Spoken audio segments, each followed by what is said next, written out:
Hey! Cool. So, welcome to the second series of the day. It's going to be Air Force Ace versus STX Seoul here in the SK Planet StarCraft 2 Pro League. So, the first player out for Ace is going to be Guemchi, aka Xanadu, who, actually, hold on a second. Let me just quickly change my overlay before I forget. Guemchi versus Deer. Nice. Alright. Air Force Ace, by the way, is the only team of the teams playing today that has actually played 2 matches so far. So this is their 3rd match of the season.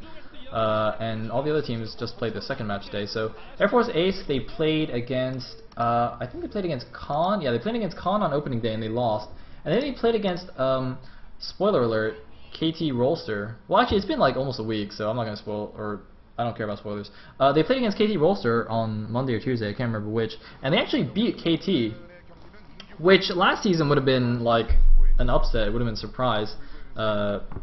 But you know, with the new StarCraft 2 games in here, it's kind of like nobody really knows what to expect from these teams. Like you don't actually know, like you know which players are strong in Brood War, but you don't really know how they stack up in SE2. And considering the Ace matches are all StarCraft 2, you know, teams that are better at StarCraft 2 will be favored. So yeah, it was very interesting to see that. And Guemchi played, I think he played Star 2. Well, no, I guess he had to have played Star 2 because he's playing Brood War now.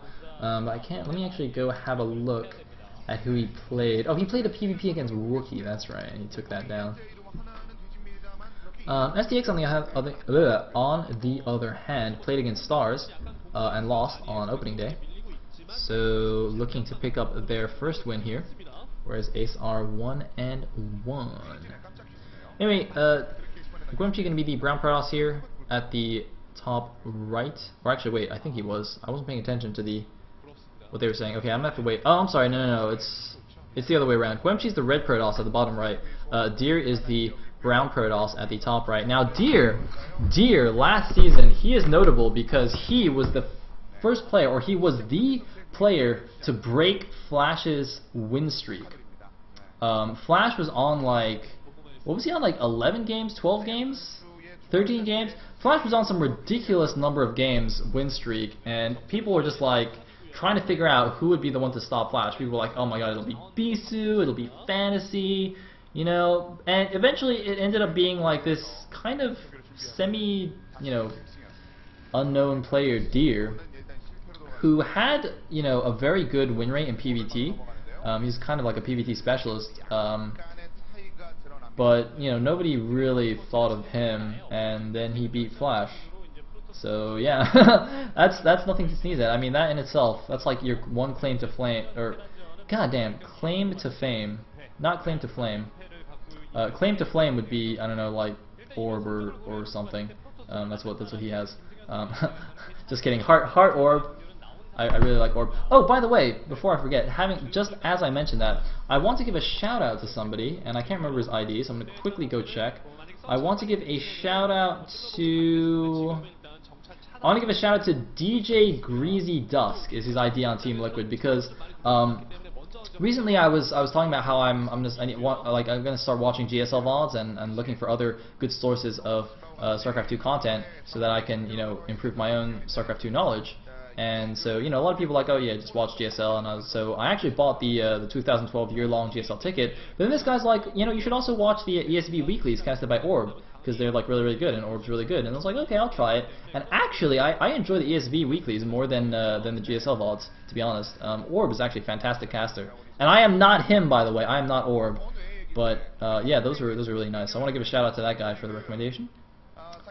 Yeah. Anyway. Interesting little pylon formation there, by the way. I'm not sure what that's about. Anyway, nothing crazy just yet from either player. I'm still waiting to see what the tech is going to be. Summoning scores are both finished. I actually haven't been paying too much attention to the game so far, so I'm afraid I'm going to withhold any predictions on the builds. And it looks like it's going to be a DT rush from Deer here. Although he is also getting Dragoon range, which is very interesting. So it's not going to be like a hardcore, super fast DT rush. Considering he has invested that 150 gas in Dragoon range. But it's going to be a DT rush nonetheless, and it's going to be a 1-gate robo build from Guemchi. So that's going to be very nice for Guemchi as long as he doesn't like try and be greedy and go for Reavers before Observers. I mean, in theory, Guemchi should have a slight builder advantage having gone for this fast robo against the DT build of Deer. But of course, it's very tricky, these DT builds versus robo builds, because if you're not careful with your observers and you let a DT into your base, you can just lose like all your probes without noticing. And even if you do have the observer out, like the DTing player can still, you have to, in order to be safe when you move out, you have to have at least 2 observers, like one to attack with and one to observe at your base, to detect at your base. So while you're waiting for the second one, like the guy who went DTs can actually just expand quickly, build a bunch of cannons, and still hold off your attack, even though you have obs and you should be in an advantage. So it's very interesting. But it looks like we have a bit of a micro battle here now. Deer did start off the battle with 1 extra zealot. Guemchi trying to be fancy and micro down the dragoons without taking hits from the zealot, and he actually is successful. Guemchi just traded 1 zealot for 2 dragoons of Deer. Wow, that was just a case of completely superior micro. Oh my goodness. Wow, that is impressive, and that is not good for Deer, because I mean he's already light on units, going for that fast DT tech. He does have 2 gateways though, but wow, very interesting. So Deer is now going for the fast expansion, as I said, probably going to get or probably has a forge already, rather, going to get some cannons, and just going to make a couple of DTs and then switch into High Templars to help defend with Psionic Storm. But if Guemchi actually goes for like a fast Reaver attack, he might actually be able to hit a timing before Storm finishes and just kill him outright, especially after that nice exchange in the beginning of the game. So let's see if that is the case. Although I'm actually not sure. I don't think he's actually aware that this is Dark Templar just yet. So I don't think he'll be building a second Observer. He's most likely actually building a Reaver right now in his main base. When the DTs get in, he might have to cancel that and switch it into Observer. He might just let it finish. Because it's probably actually on the way, like almost done, and oh, he definitely sees the DTs. Yep, he sees the blur, he sees what's going on, so he's going to just pull his Dragoons back, try not to take too much damage, and wait for the second Observer to get out. So yes, the Reaver does finish, so the Observer is going to be in production now. He might lose a Dragoon or 2. No, he's actually bringing the Observer back. I don't think that's necessary. Unless he doesn't want to build a second Observer and just make the shuttle instead. But Deer doing a nice job taking advantage of this to actually move in the front. And actually, the DT is killing a couple of Dragoons there. Even if the Obs gets back, he might not have enough units to defend this. And oh no, the Reaver is spotted, but the Observer gets back just in time. I was going to say, if he lost that Reaver to the DT, that'd be horrendous. But actually, I didn't even notice before. Guemchi doing a fantastic job hiding the Reaver at the top of his base. That was actually very crucial, because if he just left the Reaver by the Robo, the DTs actually would have sniped it. And without that Reaver, that would have been a horrendous position for Guemchi actually. But now the Reaver's coming out. Deer trying to hold the top of the ramp is going to be difficult with that Reaver there. Yeah, look at that. The Reaver just doing so much damage. I'm going to be careful not to block his own Scarabs with his Dragoons, but he's going to hold on to his natural. Wow, nice little sniping there by Deer, but ooh, just taking that last Scarab hit, losing 2 Dragoons, and that is not good for him. But I mean, he does have his expansion earlier than Guemchi. He did do a nice amount of damage with those DTs, I think. So actually, I do think Deer is ahead in this game. Supply-wise, they're almost dead even, 45 against 46. No, it looks like Deer just now pulling ahead to 50 supply. So Deer slightly ahead on the supply, and he has his Templar tech as well. And since he actually saw the Reaver tech of his opponent, he doesn't, he knows he doesn't need to worry about any counter DTs. So he's actually just not even going to make cannons. He's going to go for a Robo right now. I'm a little bit curious about this. I mean, oftentimes you need the cannons anyway because your unit count is relatively low, but since he got Dragoon range relatively quickly and he got 2 gateways, it looks like he's actually going to be fine unit-wise. And of course he killed some units in that engagement earlier on. So Guemchi's actually the one who's being super defensive here, building like a bit of a pylon wall at his natural and having 2 Reavers in defensive position. Although when that first shuttle gets out, he will be able to do some harassment there. And actually, these positions do favor Guemchi in terms of harassing the natural, of course. If you look at the architecture of the map, Deer's natural is facing southwards towards Guemchi's base. And oh my god, Deer not paying attention, going to lose 2 Dragoons for free as the Red Army moves up here. That sounds a little bit weird. Sounds like I'm casting World War II or something. The Red Army. Anyway. Supplies still relatively close. If Guemchi can actually make something happen with these Reavers, that'll be quite good because you know, Deer, even though he invested in the early Templar tech, he actually doesn't have any high Templars with Storms out. He just has Dragoons, which is very curious to me. Basically, he made 2 DTs and that was it. He did absolutely nothing else with his Templar tech. I hope he's at least getting Zealot Lightspeed right now, because otherwise that's a complete waste. Like, you make a Citadel and the Archives and you only make 2 DTs. Like, seriously? That just seems very inefficient to me.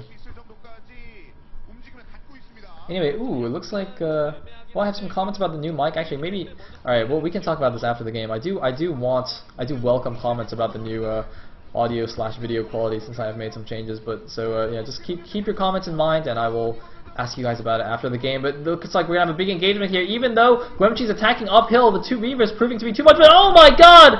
The second Reaver gets sniped while it's in the shuttle, but it looks like it might not even matter. Too many Dragoons remaining for Guemchi. I mean, Deer did a good job trying to snipe down those Reavers, but it wasn't enough. His high ground position was not enough, and Guemchi is going to move in here, although it looks like his Dragoon's getting a little bit stuck. Some nice target firing, though. Now, the thing is, though, I don't actually know how many gateways he has, because Deer, I think, has 6 gateways producing, and he has the defender's advantage here, whereas Guemchi, I think, only has maybe 3 or 4. I'm not entirely sure, although it looks like it might not even matter here. Yeah, now that Guemchi actually claims this high ground ramp, it's going to be almost impossible for Deer to leave his main base and defend his natural. He might have to use his probes here. Oh my god, look at this. Just really nice Dragoon arc here at the top of the ramp.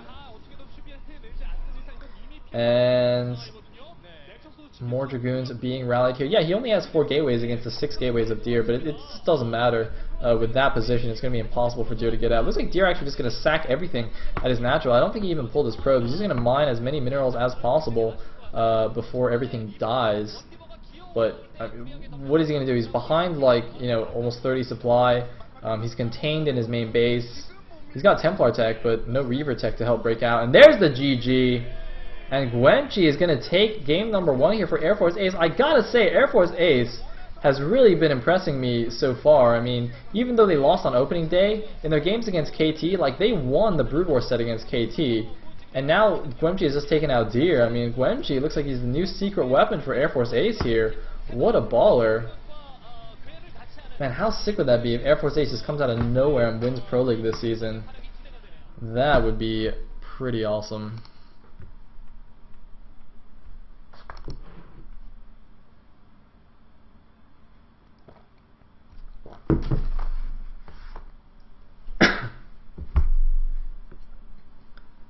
Oh man, I forgot I have a standalone mic, so you guys can even hear me.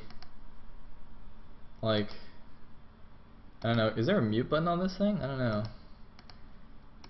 You guys will be able to hear all the weird noises that I make. Anyways. Dude, Tossboy, I don't know who's gonna win, and I don't really care. I already said in the thread, as long as it's not a ZVZ finals, I don't really care who wins. Anyway, here we go. Ladies and gentlemen, set number 2 of Air Force Ace versus STX